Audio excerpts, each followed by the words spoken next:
Kwa majina naitwa mrakibu msaidizi wa uhamiaji Nelson Chacha. Mimi ni afisa uhamiaji wa wilaya Ngara, DIO.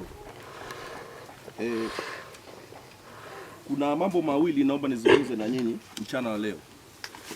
Nianze na jambo la NIDA moja kwa moja ambalo kimsingi kwa siku za karibuni limeonekana kuwa ni changamoto kwa wananchi wa wilaya Ngara na Rinyana mkiwemo, si ndio? Ndio. Kwanza kabisa nianze kwa kutoa ufafanuzi kidogo wa nafasi ya uhamiaji katika mchakato mzima wa upatikanaji wa hivi vitambulisho vya taifa maarufu kama NIDA. Ndio? Maafisa wa uhamiaji wamepewa haya majukumu kwa chini ya sheria ya uhamiaji toleo la mwaka 2023 kifungu cha 12.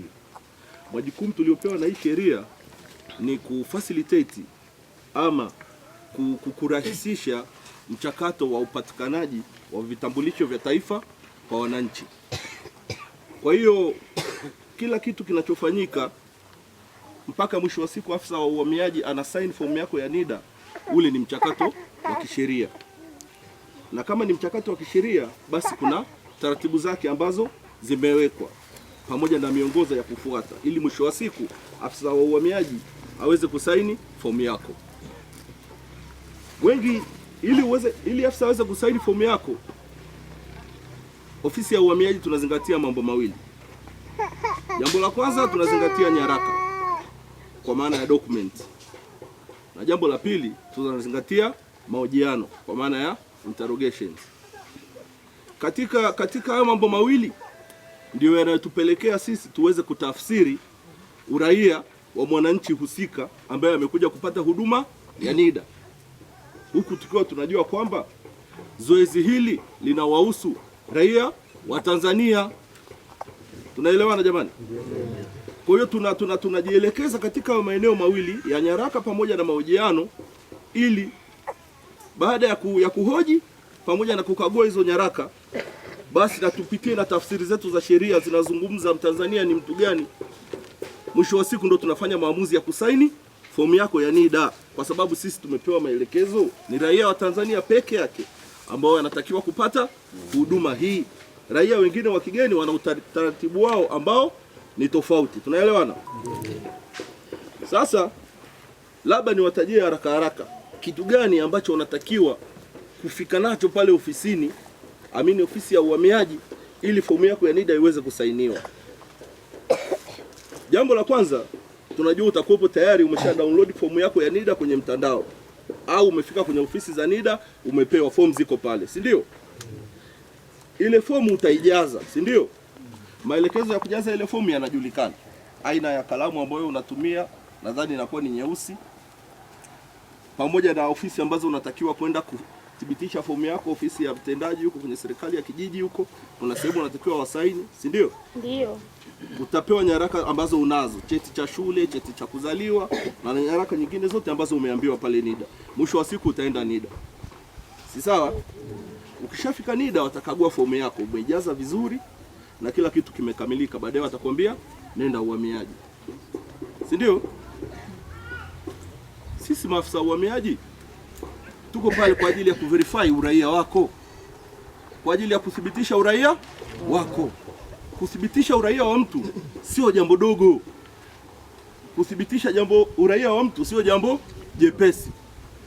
Na ndio maana sisi tunataka sasa tupitie tena zile nyaraka zako, alafu tufanye na nini? Mahojiano ikibidi. Kwa hiyo tunapoona haturidhiki na zile nyaraka ambazo umeziwasilisha kwetu, kutegemeana na sheria za uraia na tafsiri zake, na ndio maana watu wengine hapa mnaambiwa nenda kamuite mzazi wako, kwa sababu uraia unaanza kutafsiriwa kuanzia kizazi cha 3 kwa maana ya babu, baba mpaka wewe mwenyewe mtoto. Tunaelewana?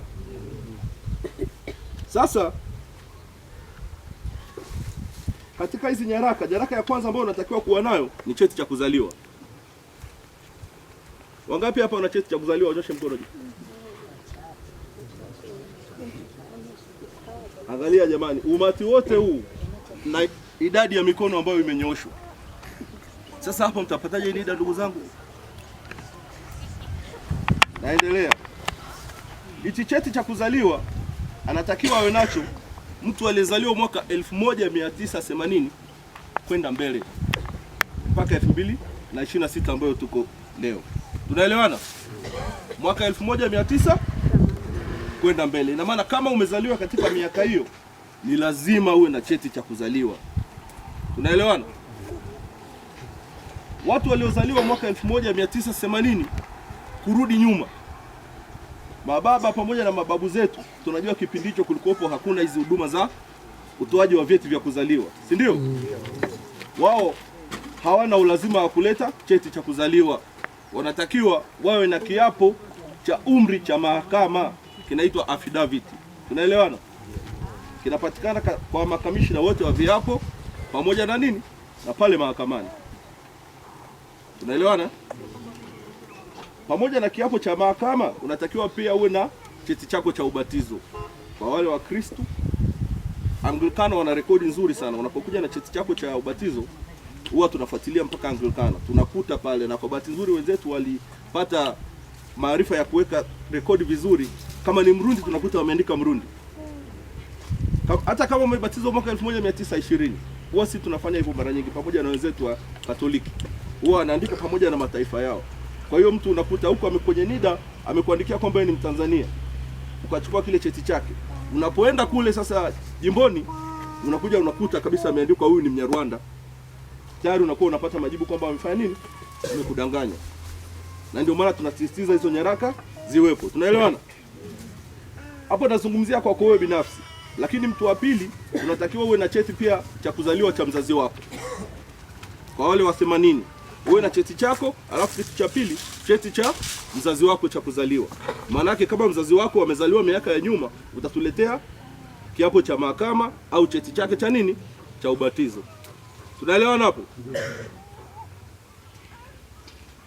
Baada ya hapo tutapitia zile nyaraka ambazo umetuletea, alafu tutakusainia fomu yako ya NIDA. Utarudi NIDA, utapigwa picha, utachukuliwa alama za vidole, utaendelea na taratibu nyingine. Sasa kwa bahati mbaya wengi wetu tunataka huu mchakato ufanyike bila kupitia hizi taratibu, na ndio malalamiko yanakuja kuwa mengi. Na nyewe wenyewe ni mashahidi. Nimeuliza swali hapa, nani ana cheti cha kuzaliwa? Hatuna. Wazazi hawatafuti watoto wao vyeti vya kuzaliwa. Mwisho wa siku wanataka kwenda kujiunga na Jeshi la Kujenga Taifa. Mwisho wa siku sasa hivi wanaambiwa lazima uwe na namba ya NIDA. Tukiwaleta kwenye mchakato sasa, tunaanza na cheti cha kuzaliwa. Cheti hawana. Kitu cha kwanza ni cheti cha kuzaliwa. Ofisi ya Rita iko pale karibu na ofisi ya Mheshimiwa Mkuu wa Wilaya. Wanashughulika na mambo ya utoaji wa vyeti vya kuzaliwa. Sawa? Lakini pia mtu anaweza kuja kuomba NIDA, changamoto nyingine, alafu anakuambia wazazi wangu wote wamefariki. Nayo mambo yapo. Uongo kweli? Kama unakuja kuomba NIDA, una cheti chako cha kuzaliwa, wazazi wako wamefariki, tunakutaka uje na vyeti vya vifo vya wazazi wako. Vyeti ambavyo vinathibitisha kwamba wazazi wako wamefanya nini? Wamefariki, na vinapatikana pale ofisi ya Mkuu wa Wilaya. Kuna ofisi ya Rita. Iko ofisi maalum ambayo inatoa hivi vyeti vya vizazi pamoja na vifo. Kwa hiyo usije pale ofisini ukasema kwamba mimi wazazi wangu wote wamefariki bila kuwa na vyeti vya vifo, alafu ukadhani tutakusaidia fomu yako ya NIDA. Hatuwezi kukusaidia.